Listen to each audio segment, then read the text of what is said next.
Afrique internationale. Afrique internationale, votre émission géopolitique que vous propose la première radio panafricaine du Sénégal, la Convergence FM 103.9, tous les dimanches de 15h à 16h. Dans un monde en perpétuelle mutation, votre émission géopolitique vous aide à mieux comprendre les concepts qui régissent les règles de la mondialisation. Quel projet pour l'Afrique? Quelle stratégie globale de lutte contre le terrorisme? Quelle solution pour la migration internationale? Quel est le rôle que jouent les institutions de Bretton Woods? Des universitaires, des diplomates et des analystes en géopolitique feront face à Omar Apomendi. Un rendez-vous à ne surtout pas rater sur Convergence FM, la 103.9.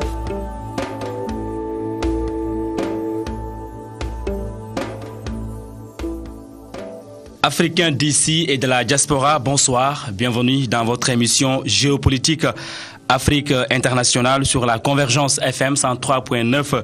Ce soir, nous avons comme invité Serigne Mbacké Ndiaye. Il est écrivain, auteur de l'ouvrage L'Odyssée des migrants. Bonsoir. Bonsoir, M. Mendy. À ma droite, nous avons Amadou Lamine Mara, spécialiste des questions géopolitiques. Bonsoir, M. Mara. Bonsoir, M. Mendy. Bonsoir, M. Ndiaye. Merci de répondre à notre invitation. Merci. Alors, je démarre par M. Mara. Comme à l'accoutumée, le président de la République française, Emmanuel Macron, s'est adressé à la jeunesse africaine dans une université qui porte le nom de l'un des plus grands historiens d'Afrique, Joseph Kizerbo. Quelle analyse faites-vous de son message? Le message de M. Macron est le message d'un citoyen français arrivé au pouvoir à un moment où nous avons dépassé les mutations dans les relations entre la France et les anciennes colonies françaises d'Afrique.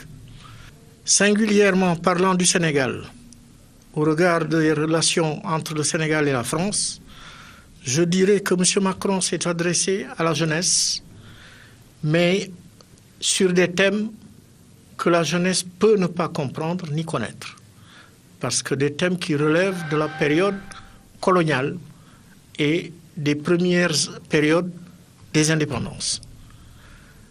Est-ce que la France a donné les indépendances aux pays africains? Est-ce que la France a choisi un modèle de coopération et d'aide au développement que l'on a organisé pour perpétuer une colonisation, ou est-ce que la France a mis en place un dispositif par lequel les pays africains se libéreraient pour être les propres acteurs de leur développement? Voilà des questions auxquelles il faut essayer de répondre pour trouver une place à ce discours de M. Macron adressé à la jeunesse, à qui il veut donner de l'espoir et un enthousiasme. Mais est-ce que ces Africains à qui il parle sont des citoyens au sens d'acteurs du développement de leur propre pays?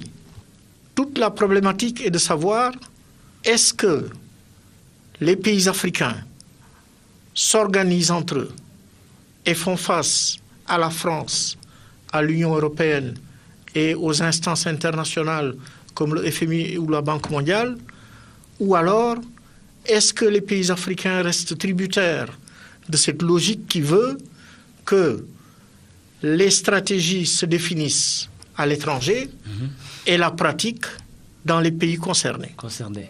Et justement, Serigne Mbacké Ndiaye, vous avez suivi ce discours? Absolument, absolument, je l'ai suivi.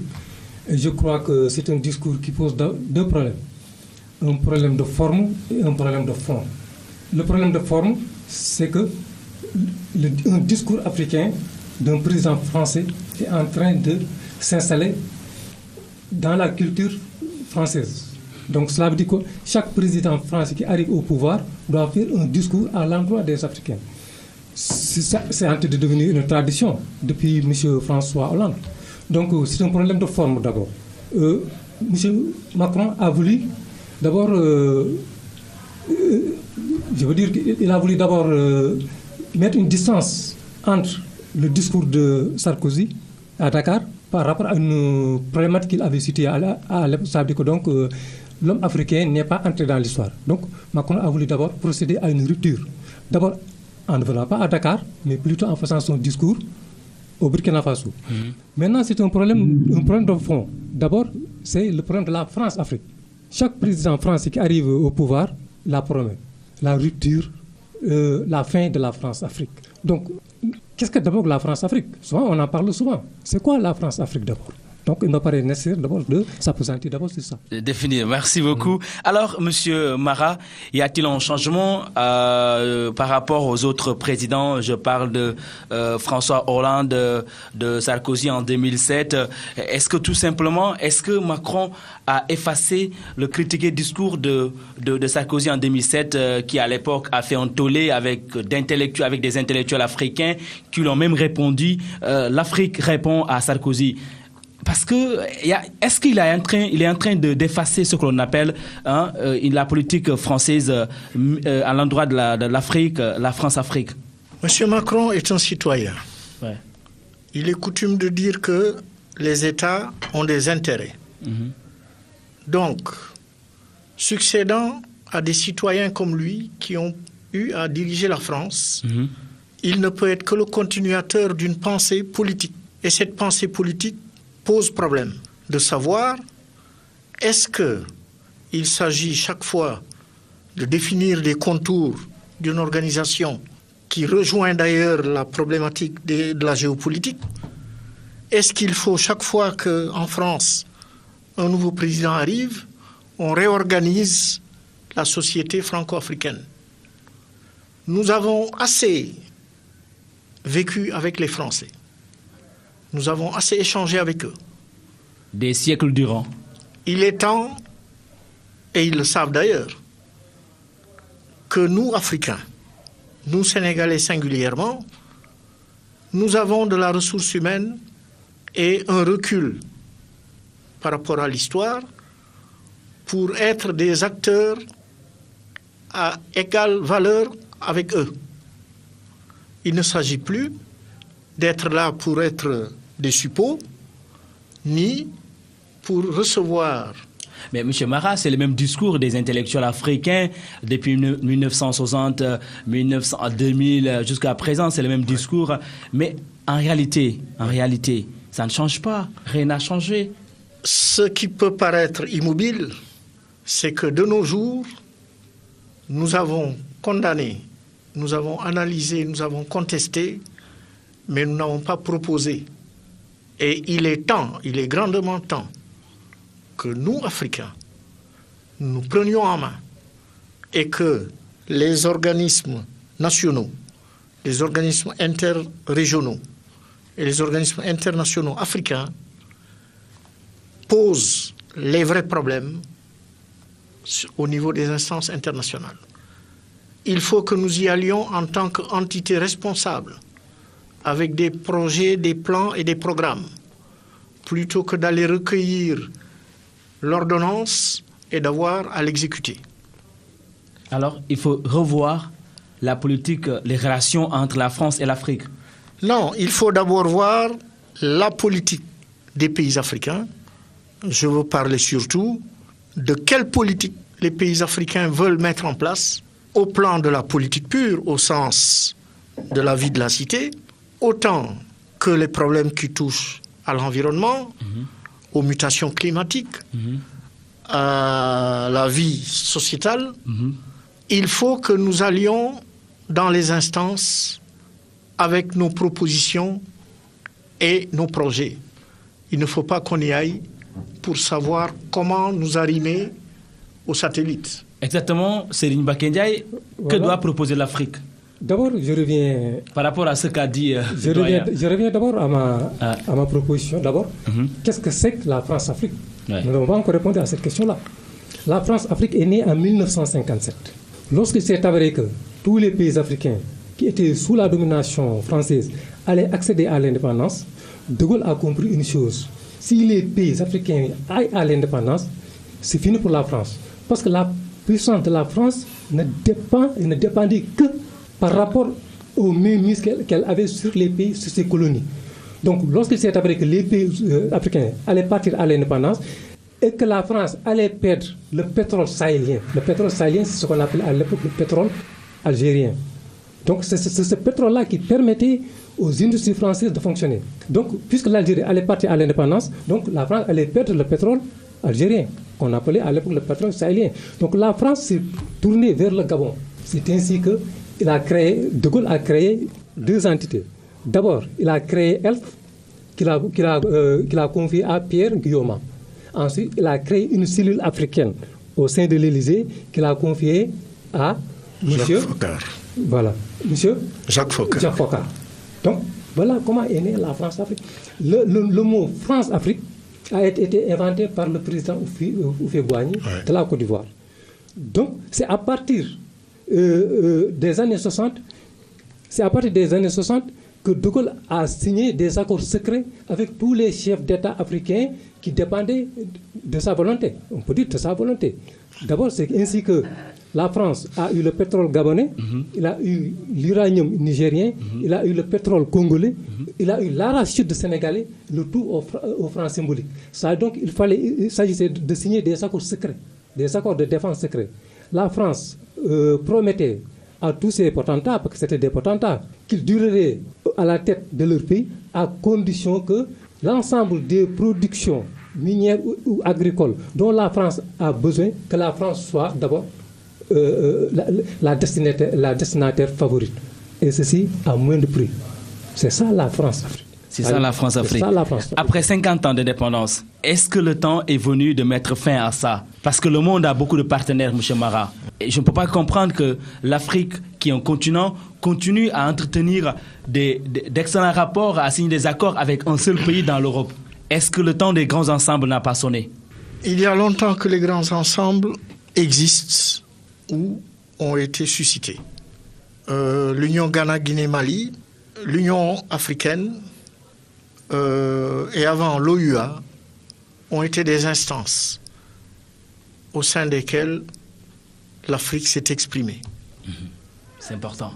Mais l'Afrique s'est exprimée au regard d'une proposition étrangère qui était justement ce texte de cette France-Afrique dont vient de parler M. Ndiaye. Mais la France-Afrique, c'était un ensemble d'accords et de traités qui organisaient la survie de la France. Ouais. Et cette survie passait par un pouvoir et une autorité sur les produits miniers, sur les produits arachidiers et dérivés, et même sur la main-d'œuvre africaine. Mais de nos jours, nous sommes loin de penser que les pays africains accepteront d'être toujours tributaires de la pensée occidentale. Il est vrai que nous avons été à l'école française, nourris à la littérature française et à la culture française. Nous l'avons assimilé, nous l'avons intégré, mais nous n'avons pas été aliénés. Est-ce que les Africains, je parle des pays africains intellectuels que vous êtes, vous avez fréquenté les mêmes écoles avec les Français, Oui. Est-ce que le temps leur est venu de mettre fin à la France-Afrique? Est-ce que l'Afrique a les arguments à prévaloir? L'Afrique peut se prévaloir de certains arguments. Comme quoi? Qui est d'avoir des citoyens qui ont fréquenté les mêmes écoles que les Français. Mais il ne s'agit surtout pas d'adversité. Il s'agit d'un prolongement.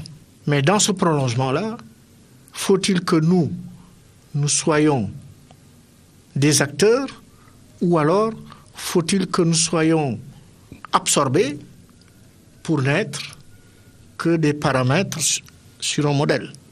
Il est temps, il est largement temps que nous soyons à l'avant-garde pour analyser, proposer et surtout, nous devons sortir pour aller vers la prospective. La diplomatie, les relations internationales, de nos jours, on parle de diplomatie économique, on parle de diplomatie tout court pour parler des arcanes politiques, mais il faut surtout que nous proposions le futur. Mais, M. Mara, le futur que l'Afrique a proposé, vous êtes intellectuel comme des gens, des Cheikh Anta Diop, les Kwame Nkrumah, les Thomas Sankara, les Patrice Lumumba, les Théophile Obenga. Beaucoup d'intellectuels africains ont écrit des projets qui peuvent mettre l'Afrique sur les rails dans le développement durable. Oui. Mais qu'est-ce qui bloque l'effectivité et la mise en œuvre?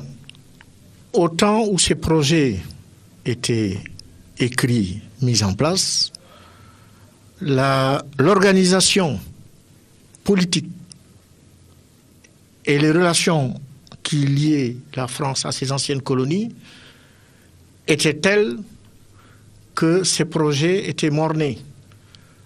Parce qu'on se gaussait toujours de dire le citoyen de tel pays a dit telle chose, on tenait des conférences, on en faisait des titres dans les journaux, mais ça s'arrêtait là. Les auteurs des projets même étaient confinés dans des bureaux, desquels d'ailleurs ne sortait rien, parce qu'on ne leur demandait pas de produire. De nos jours, la vie a fait son chemin. Nous sommes à une phase où beaucoup d'entre nous, beaucoup plus qu'à ces époques dont vous parlez, beaucoup d'entre nous ont été à l'école française et ont appris ce que tout le monde apprend dans les universités et les écoles. Les écoles. Alors, Serigne Mbacké Ndiaye? Oui, savez-vous que c'est grâce à la France-Afrique que la France, dont pratiquement l'électricité consommée, 75% de l'électricité consommée en France est d'origine nucléaire. 75% de l'énergie consommée par les Français est d'origine nucléaire. Ça veut dire Savez-vous que ça veut dire qu'il y a des centrales nucléaires en France et 75% de l'électricité consommée par les Français est d'origine nucléaire. Et la France ne produit pas une seule goutte d'uranium. Donc c'est l'uranium nigérien qui permet depuis avant les indépendances aux centrales nucléaires français de fonctionner. Et savez-vous que le Niger est actuellement 4e producteur mondial d'uranium. Dans quelques années, parce qu'ils ont découvert de nouvelles mines au niveau à Arlit, le Niger sera 2e producteur mondial d'uranium derrière le Kazakhstan. Toute cette production d'uranium, c'est cette production d'uranium qui permet aux Français d'avoir de l'électricité pour faire fonctionner leurs industries. Est-ce que ça ne pose pas la question des accords?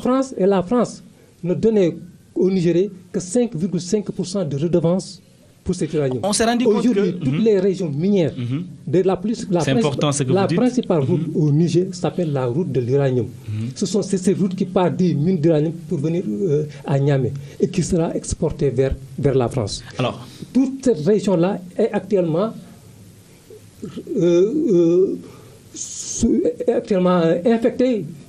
affectée par la radioactivité.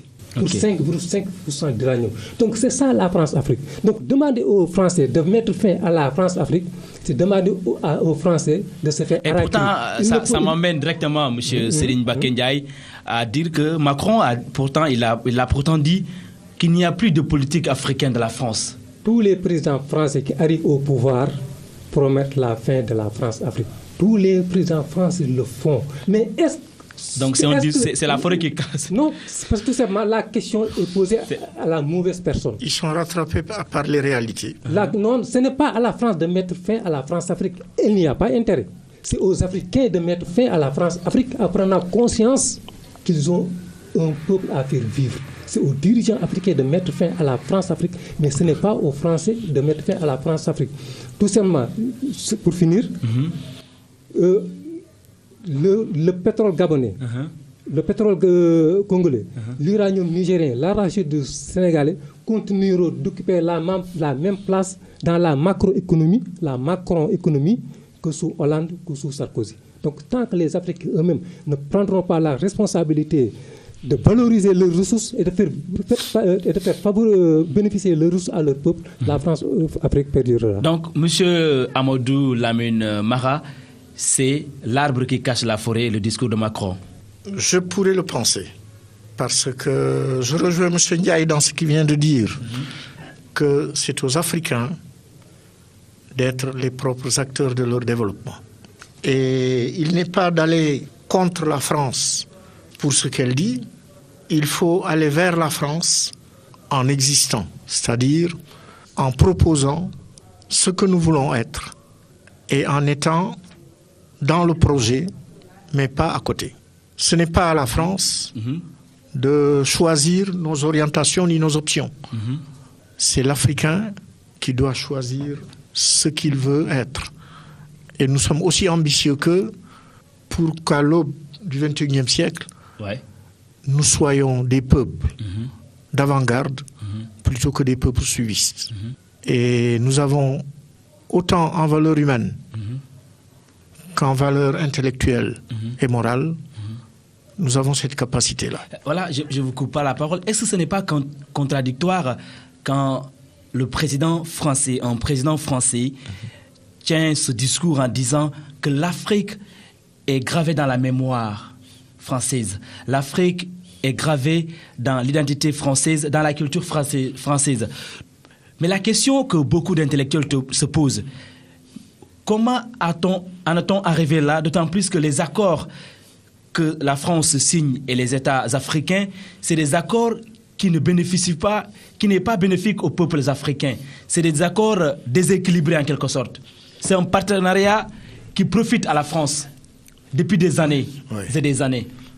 Vous parlez d'asymétrie, vous parlez d'accords partisans.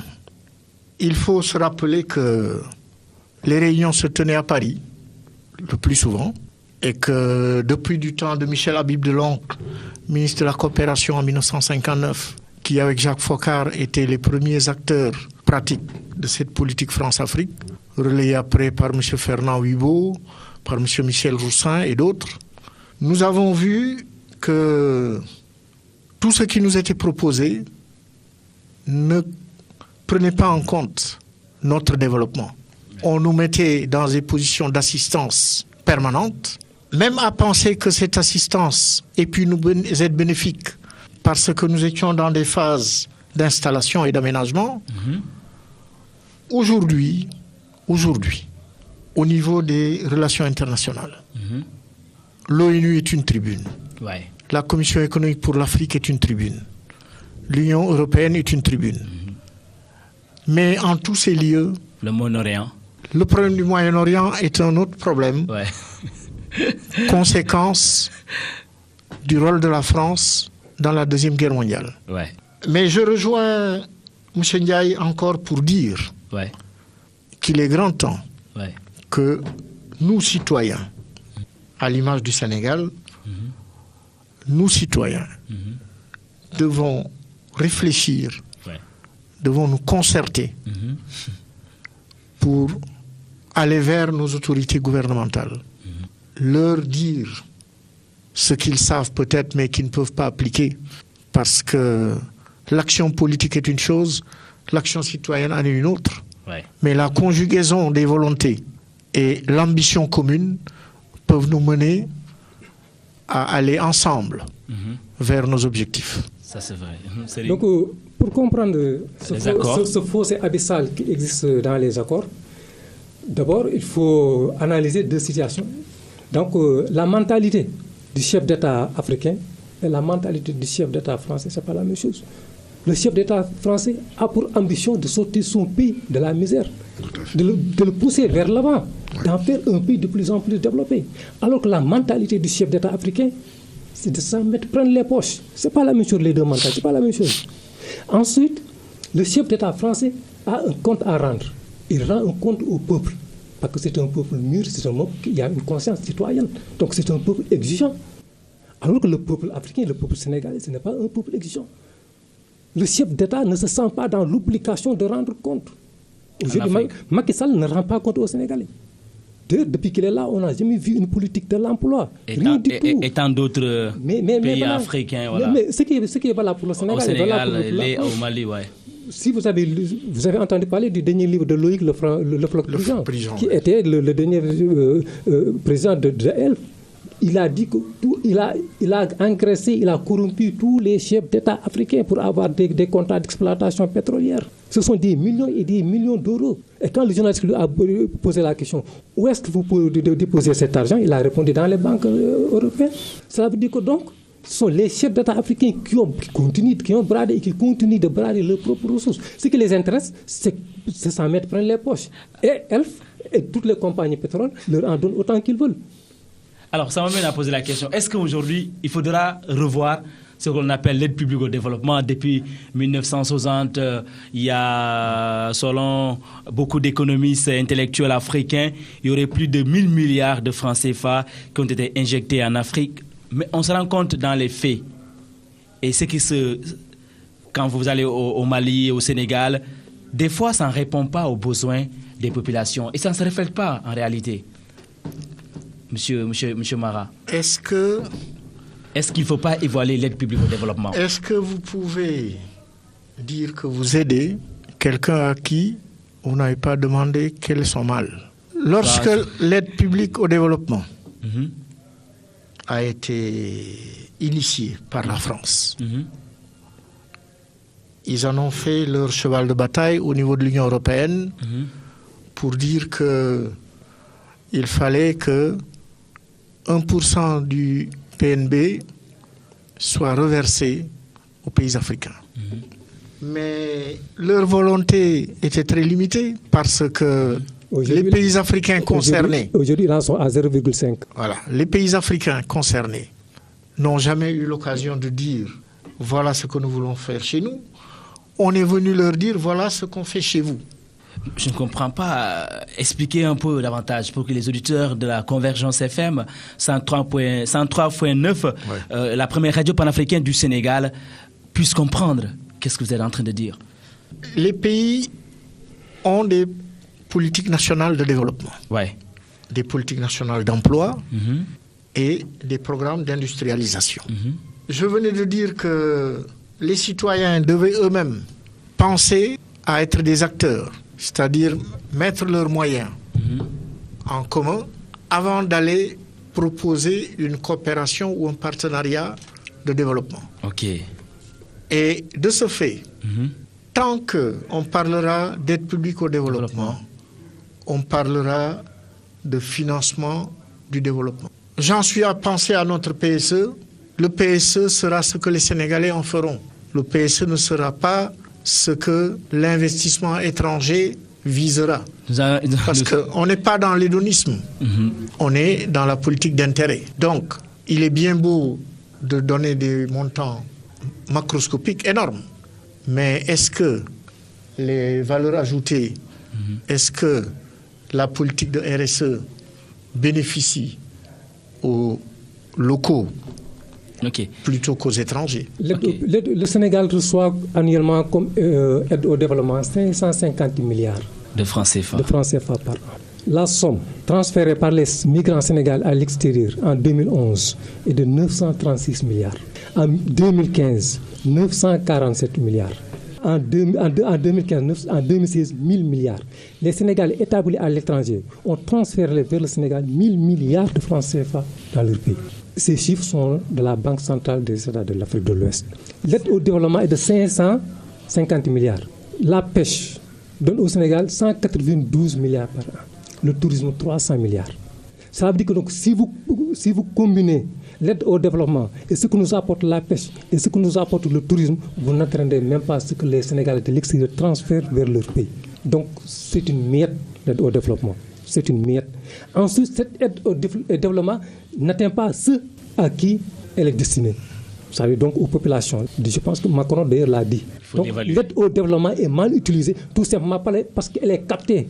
Certains disent d'ailleurs qu'elle est détournée de ses objectifs. Mais voilà, la corruption, il y a la corruption, il y a les éléphants blancs, ça veut dire des investissements qui n'apportent aux populations absolument rien du tout.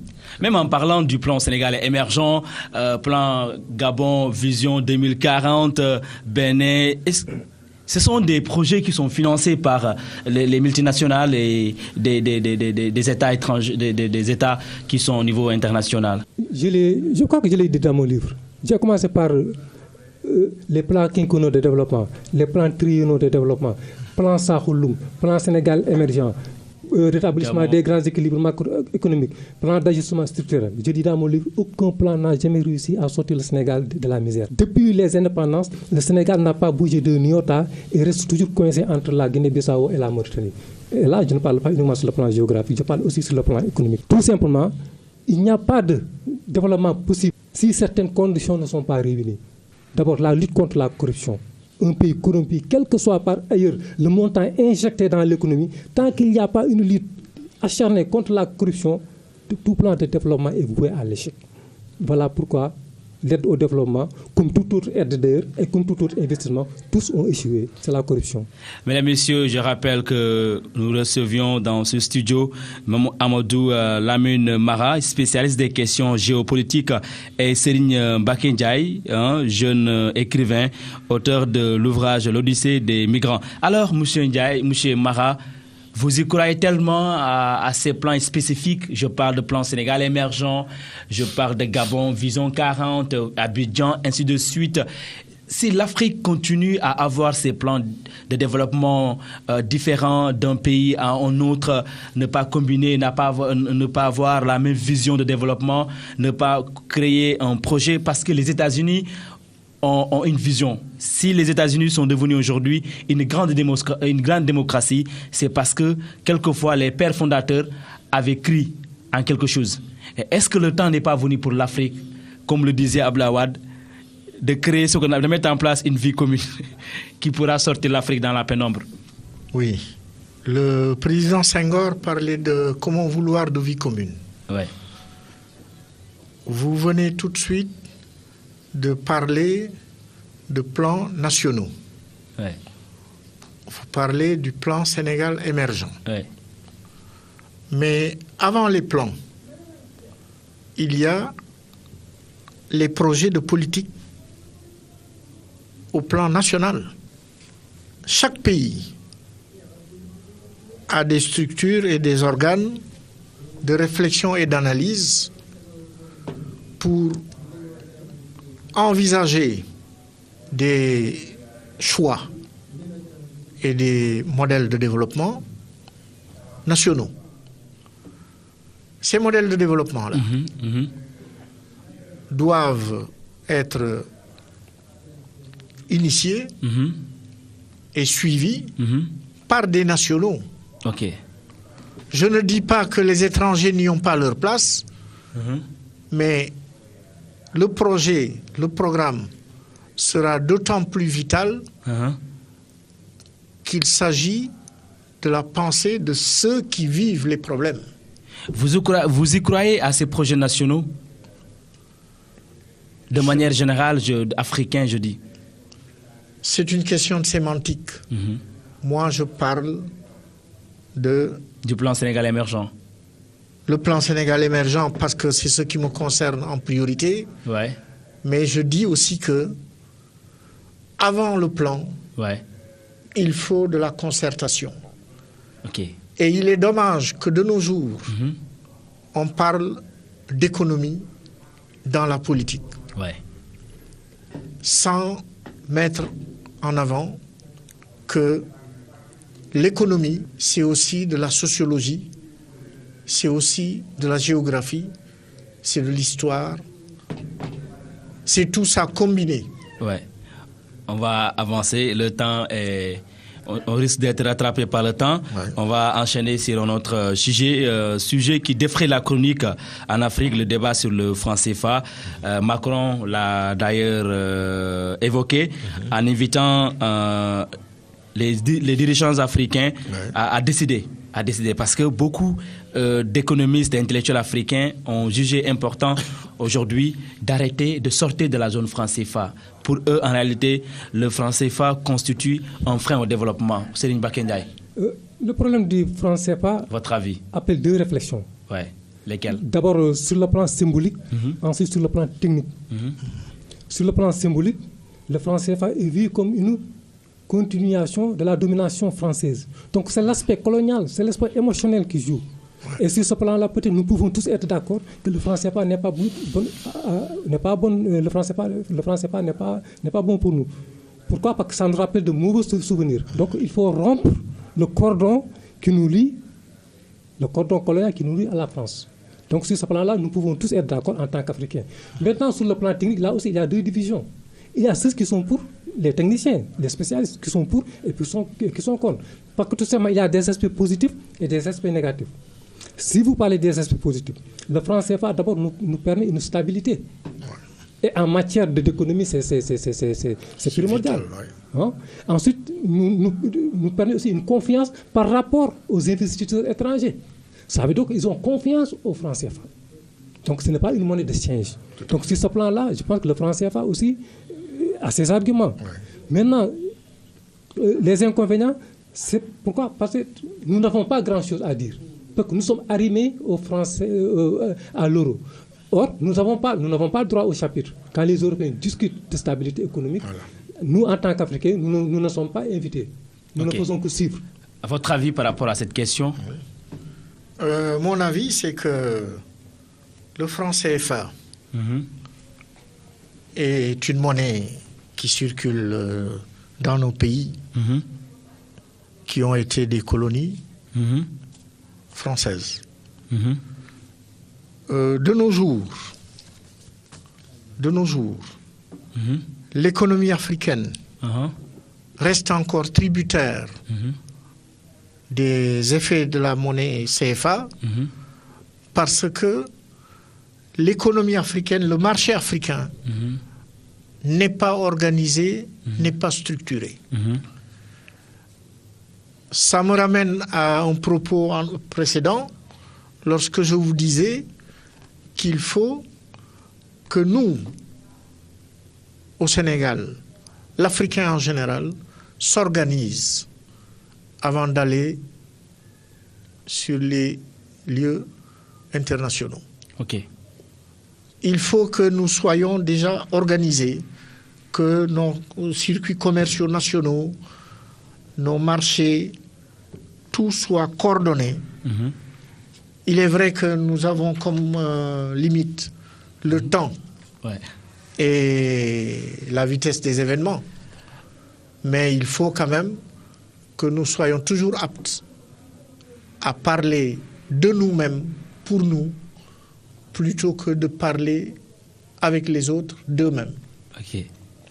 Alors, amis fidèles auditeurs de la Convergence FM, je rappelle que Afrique Internationale a comme invité ce soir Amadou Lamine Mara, spécialiste des questions géopolitiques, et Serigne Mbacké Ndiaye. Il est l'auteur de l'ouvrage L'Odyssée des migrants. Alors, nous allons attaquer un autre sujet qui défraie la chronique. Vous n'êtes pas sans savoir que le 5e sommet Union africaine Union européenne a été bouclée avant-hier et plus de 89 chefs d'État ont pris part. Mais les grandes questions qui ont été discutées, c'est surtout la crise migratoire qui prévaut en Libye. Quand vous entendez que ce sont des Africains, la vente aux enchères, quelle image, qu'est-ce que cela vous inspire avant de revenir à les spécialistes de la question? L'émotion a sa place pour penser que nous, Africains, restons encore des produits. Depuis la traite négrière, depuis les comptoirs, nous avons toujours accepté, parce que nous n'avons pas réagi à cela, d'être des produits qui sont vendus. Au niveau de la diaspora, on s'en rend bien compte lorsque l'on voit qu'en France singulièrement, sinon en Europe, l'Africain est celui vers qui on va pour le faire travailler en lui disant « on te permet de vivre », mais à des conditions autres que les conditions qui sont offertes aux nationaux ou en tout cas aux Européens. Et si aujourd'hui on en est à s'offusquer de cette vente de personnes en Libye, c'est parce que pour les politiques, ils ne veulent pas attendre d'être interrogés par le peuple. Mais le commun des mortels, c'est que depuis longtemps, cette situation-là existe. De plus en plus, les organismes internationaux ont essayé de prendre position l'Organisation internationale des migrations, le Haut Commissariat aux réfugiés ont pris les devants pour alerter et proposer des solutions aux États. Mais je reste de ceux qui pensent que, au-delà de ce problème de commerce migratoire, il faut envisager des politiques nationales d'éducation, de formation, surtout de formation professionnelle locale, pour que les citoyens se sentent concernés et aient la matière pour ne plus penser absolument que l'avenir n'est qu'à l'étranger. Alors, Serigne Mbacké Ndiaye, pensez-vous, comme la communauté internationale, de mener une campagne de sensibilisation à l'égard de la jeunesse africaine visant à les dissuader afin d'éviter de prendre le chemin de l'exode? Nous avons vécu ce phénomène en 2006 avec Barça au Barsac. Voilà, donc la communauté internationale a fait part de sa colère devant cette vente de migrants africains. Moi, je crois qu'un intellectuel est comme une voiture. Il doit avoir des rétroviseurs. Donc, il faut savoir interroger le passé pour comprendre le présent afin de se projeter vers l'avenir. On parle aujourd'hui d'esclavage en Libye. Savez-vous que l'esclavage transatlantique qui a débuté à la seconde moitié du XVe siècle, grâce notamment à Henri le Navigateur, qui était le fils de François Ier, a duré 400 ans. L'esclavage transatlantique a duré 400 ans. De la seconde moitié du XVe siècle jusqu'à 1848, notamment grâce à Victor Séverchère. L'esclavage transsahélien, donc l'esclavage arabe, a débuté au 7e siècle, notamment en 652. Les premiers esclaves africains ont été pris dans le Darfour. Juste après les Gires. La plupart, 30% de ces esclaves qui étaient kidnappés mouraient dans le désert. Pourquoi? Parce qu'ils traversaient le désert enchaînés et à pied.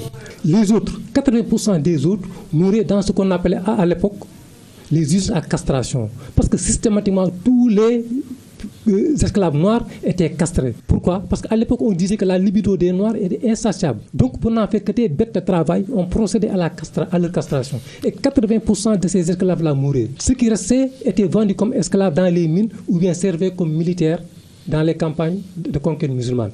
C'est pour cela qu'aujourd'hui, en ce qui concerne l'esclavage transatlantique, les esclaves ont leurs descendants, ont des descendants aux États-Unis, dans les Antilles, en Amérique du Sud. Alors que les descendants des esclaves arabes n'ont pas de descendants parce que tout simplement la race s'est éteinte. Parce que quand on castre quelqu'un, il ne peut plus avoir d'enfants. Donc c'est pour cela qu'aujourd'hui, on ne parle pas de noirs en Arabie, dans les pays arabes, parce que la race s'est éteinte. C'est donc 1400 ans d'esclavage qu'on a effacé de notre mémoire collective au nom de la soi-disant Oumma islamique et que malheureusement les Libyens sont venus nous rappeler brutalement.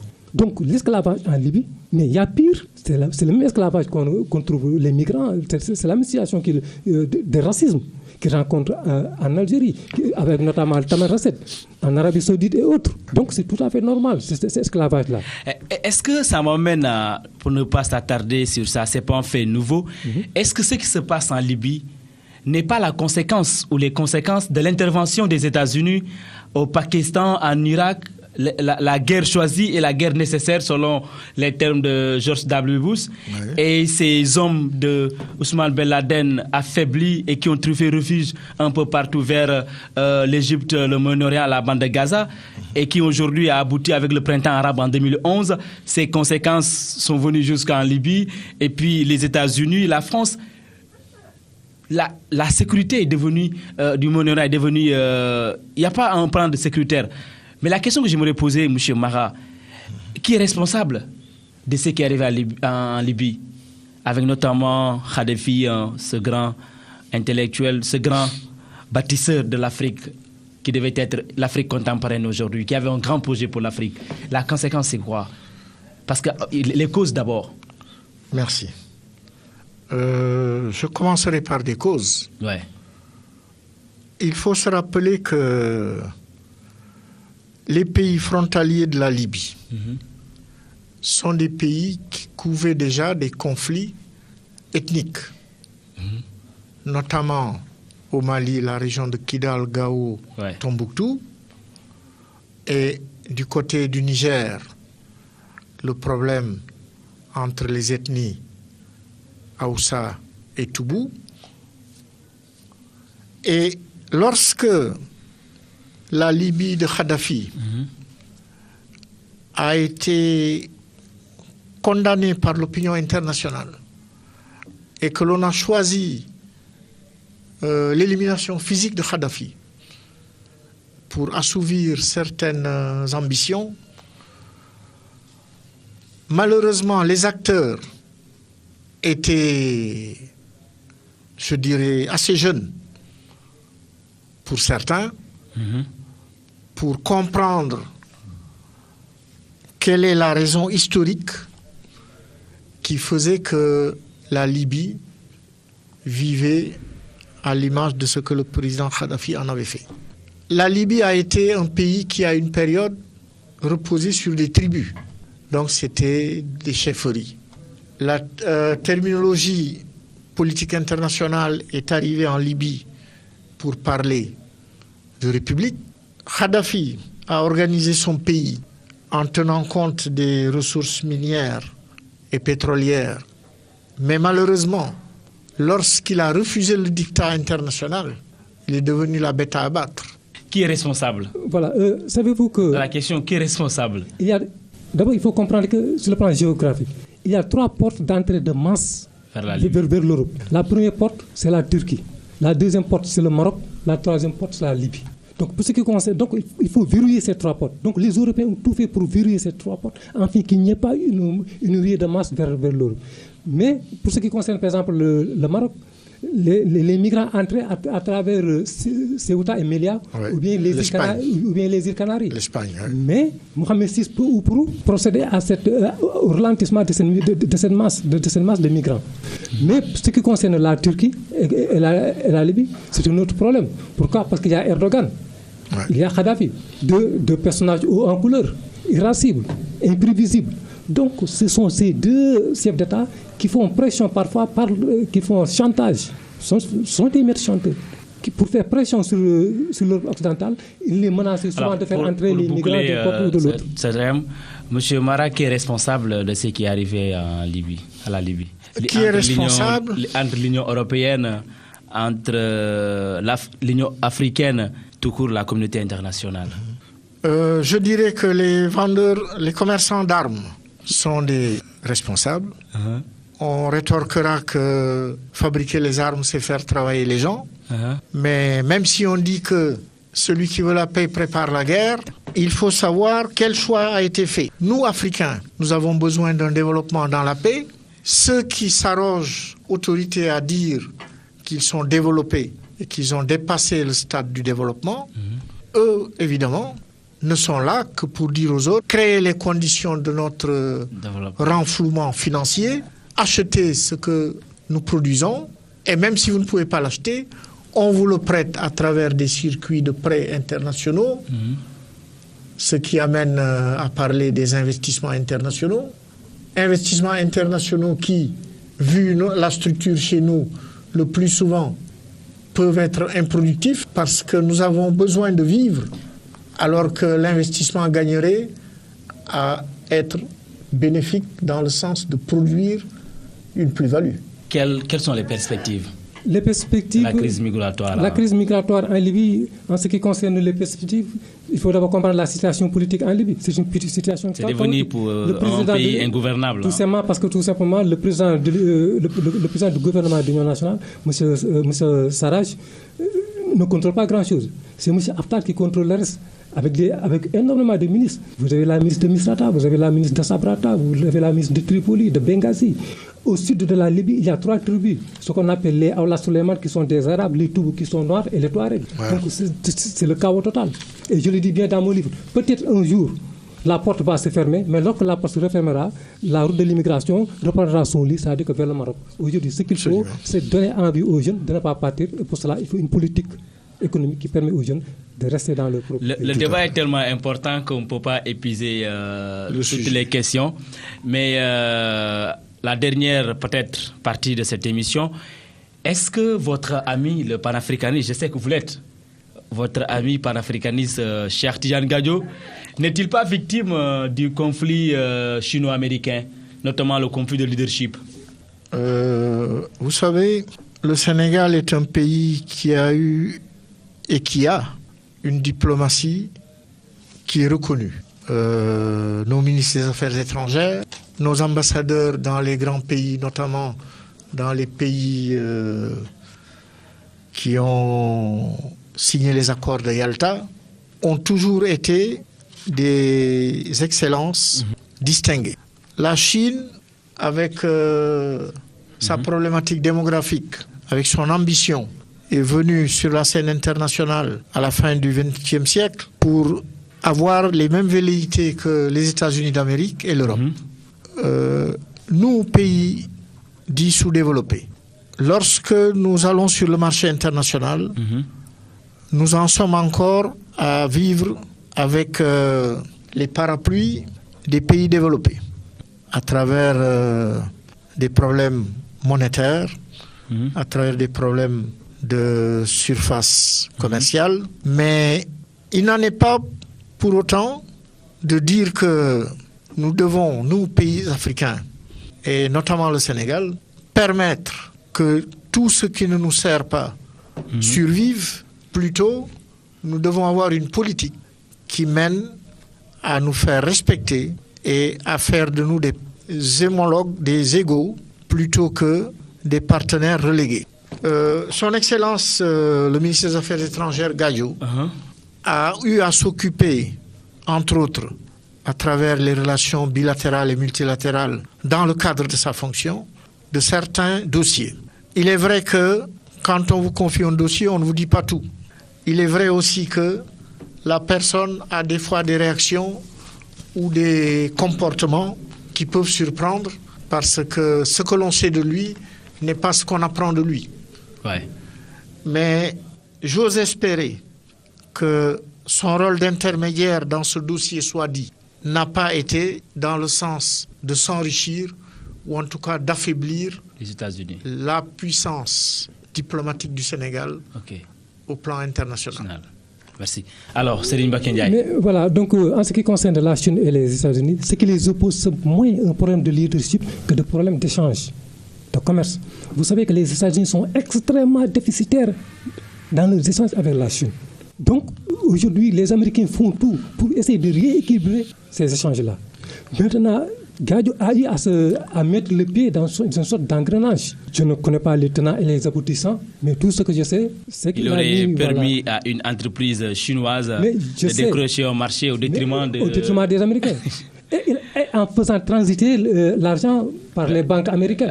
Ouais. Donc c'est là où il a commis peut-être une erreur. Maintenant, ce qui est à l'intérieur, peut-être qu'on attendra le jugement pour voir s'il est coupable ou innocent. Alors, merci, mesdames, messieurs. C'est la fin de cette émission Afrique internationale. Merci Amadou Lamine Mara. Merci. Merci, M. Mendy. Je rappelle aux fidèles auditeurs que vous êtes spécialiste des questions géopolitiques. Merci Serigne Mbacké Ndiaye. Merci M. Mendy de m'avoir invité. Je rappelle à nos fidèles auditeurs de la Convergence FM que vous êtes auteur de l'ouvrage L'Odyssée des migrants. Merci.